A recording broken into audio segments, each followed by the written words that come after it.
కాంగ్రెస్ పార్టీలో నిజంగా ఈ కొత్త వాళ్ళు వచ్చిన తర్వాత కొంత పాత వాళ్ళకు కొత్త వాళ్ళకి మధ్య సంఘర్షణలు కనిపిస్తా ఉన్నాయి. ఇంకోవైపు ఏమో ఆస్తులు కాపాడుకోనికే వాళ్ళ కేసుల నుంచి బయటపడనికే పార్టీలోకి వస్తున్నారంటూ బహిర్గతంగానే కాంగ్రెస్ నేతలు చెప్తా ఉన్నారు. సో ఇదే కాంగ్రెస్ నేతలు గతంలో బీఆర్ఎస్లో వాళ్ళు ఉన్నప్పుడు వాళ్ళందరినీ కూడా అవినీతి పరులు, దొంగలు కొన్ని మాట్లాడారు. కానీ ఇప్పుడు వచ్చేసరికి మాత్రం సైలెంట్ అయిపోయింది. దీని ఎట్లా చూస్తారు మీరు?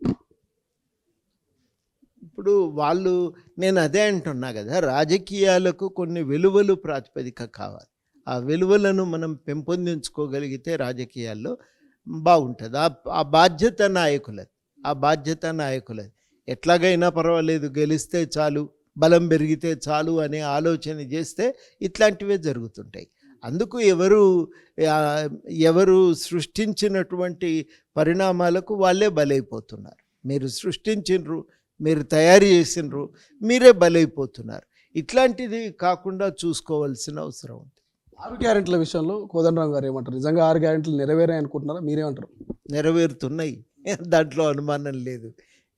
అన్నీ అయిపోయినాయి అంటే అన్నీ అయిపోతాయి సంవత్సరంలో, కానీ నేను కూడా ఏమనుకోలేదు. ప్రయత్నం జరుగుతున్నది, అది సంతోషదాయకం. మేము చెప్పినాం కదా అని మర్చిపోవట్లేదు. ప్రజలు కూడా ఒప్పుకోవట్లేదు. మీరు అన్నారు కదా చెయ్యాలి అని అడుగుతున్నారు. కాబట్టి ప్రతి ప్రభుత్వం మీద కూడా వాళ్ళ ఒక ఒత్తిడి ఉంది. మనకు ఇచ్చిన హామీలు అమలు చేస్తే ఇచ్చిన హామీలు అమలు చేయకపోతే నష్టపోతాం అనేటువంటి భయము, ఒత్తిడి అన్ని పార్టీల మీద ఉంది. తప్పకుండా మిగతాయి కూడా అమలు చేస్తారు. అమలు చేయటానికి ఒకటి కాగితం ముందు పెట్టుకొని టిక్కు కొట్టుకుంటూ చేస్తూనే ఉన్నారు కదా, మిగతాయి కూడా చేస్తారనే విశ్వాసం, దాన్ని బట్టి ఈ సంవత్సరం ట్రాక్ రికార్డ్ చూస్తే నాకు ఆ విశ్వాసం అయితే కలుగుతున్నది. ఫైనల్ ఒక మాట, ప్రతిపక్ష నేతల్ని అధికార కాంగ్రెస్ పార్టీ అక్రమంగా అరెస్టులు చేస్తూ ఉందంటూ కొన్ని కామెంట్స్ వస్తున్నాయి. నిజంగా అక్రమ అరెస్టులా, సక్రమ అరెస్టులు అనుకోవచ్చు? అంటే ఏం జరిగి ఒక్కొక్క కేసు విడివిడిగా మనం చూడాల్సిందే, కానీ మొత్తం మీదనైతే రాజకీయ కార్యకలాపాలను నేరంగా చూడటం అనేది మంచిది కాదు.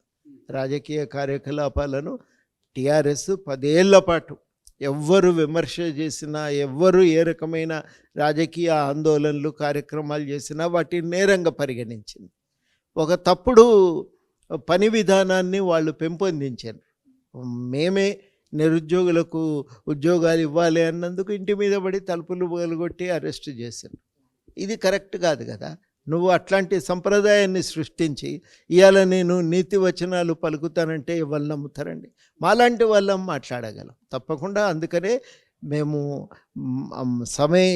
ఏ సందర్భం ఎట్లా మాట్లాడాలని ఆలోచించి మాట్లాడుతున్నాం. చెప్పవలసి వస్తే ప్రభుత్వానికి నేరుగా చెప్తున్నాం. కనుక చాలా కీలకం ఏంటంటే, టీఆర్ఎస్ అడిగే నైతిక హక్కును, బీఆర్ఎస్ నైతిక హక్కును కోల్పోయింది, అడగగలిగే శక్తిని కోల్పోయింది. మేము ఇవాళ అట్లా కాదు, ముందు నుంచి ఒక విలువలకు కట్టుబడి ఉన్నాం కాబట్టి దాని ప్రకారం తప్పకుండా ఇట్లాంటి విషయాల్లో మాట్లాడతాం.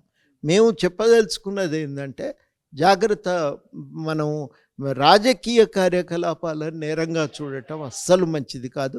అవకాశం దొరికినప్పుడు, అధికారంలో ఉన్నప్పుడు ఏ పార్టీ అయినా ఆ విషయాల్లో కొంత జాగ్రత్తలు పాటించటం దీర్ఘకాలిక ప్రయోజనాల రీత్యా అవసరమని నేను గట్టిగా చెప్పాలనుకుంటున్నాను.